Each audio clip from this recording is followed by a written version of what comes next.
Қазақстан Республикасы Қаржылық мониторинг агенттігі, сондай-ақ Қарағанды Қазтұтыну одағы, Мақсұт Нәрікбаев және Тұран университеттері бірігіп, республикалық дарын орталығының қолдауымен 10-11 сынып оқушылары арасында қаржы қауіпсіздігі бойынша республикалық олимпиада өткізді.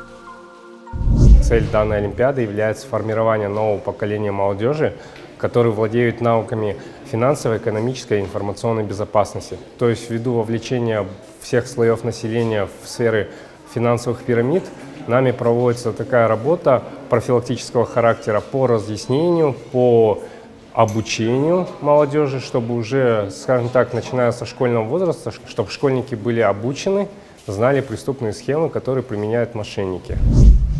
Оқушылар арасындағы қаржы қауіпсіздігі бойынша республикалық олимпиада алғаш рет ұйымдастырылып отыр. Әзірге Қарағандыда және Алматы қаласында, Тұран университетінде өтті.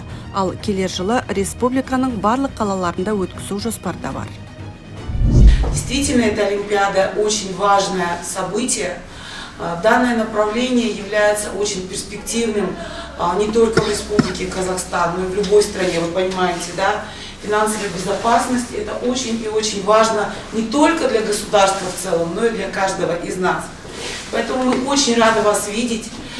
Желаю вам огромных успехов, чтобы все прошло замечательно. А еще я желаю вам всем познакомиться, подружиться, узнать что-то интересное друг о друге. И я думаю, это будет самое ценное, что вы сегодня вынесете с этой олимпиады. Олимпиада екі кезеңнен тұрады. Бірінші кезең, яғни онлайн тестілеуден 3000-дай оқушы өткен. Ал офлайн режиміндегі екінші кезеңге 300-ден астам оқушы қатысты. 100-ден жүйрік шыққан жеңімпаздар арнайы сыйлықтармен марапатталып, Тұран университетінің оқу гранттарына ие болды.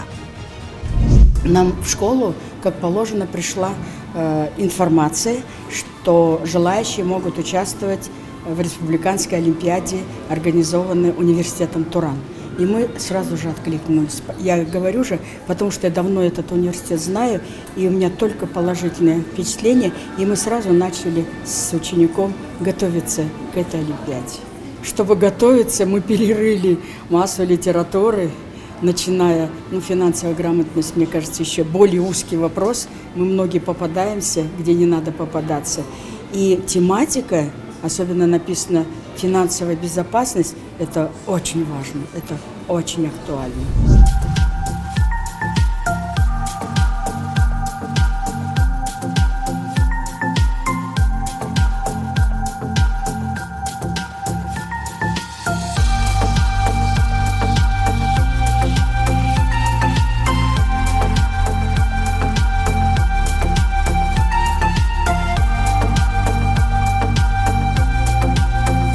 Я была очень рада принять участие в этой олимпиаде. Мне безумно понравилась организация данной олимпиады. Все было очень продумано, организовано и на высшем уровне.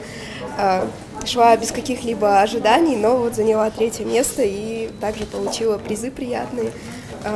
Благодарю Туран и в целом организаторов за такую возможность. Конкуренция была довольно сильная, это радует, потому что было интересно принимать участие.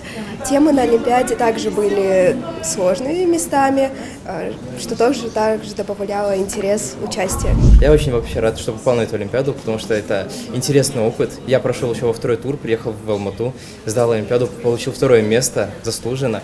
И очень хотел бы поблагодарить организаторов олимпиады за вообще проведение всего этого, за награждение, за призы. Это впервые для меня.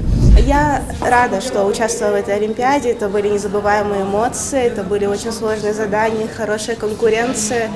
И спасибо большое организаторам за эту олимпиаду, за предоставленные призы. Спасибо большое университету Турану за грант, который я тоже получила за свое 1-е место.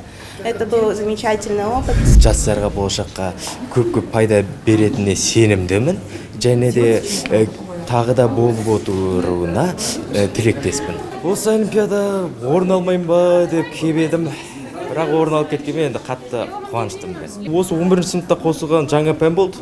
Бұл бізге жаңа зат болды, жаңа білім болды, бірақ енді өз білімдерді сынадым осы жолы.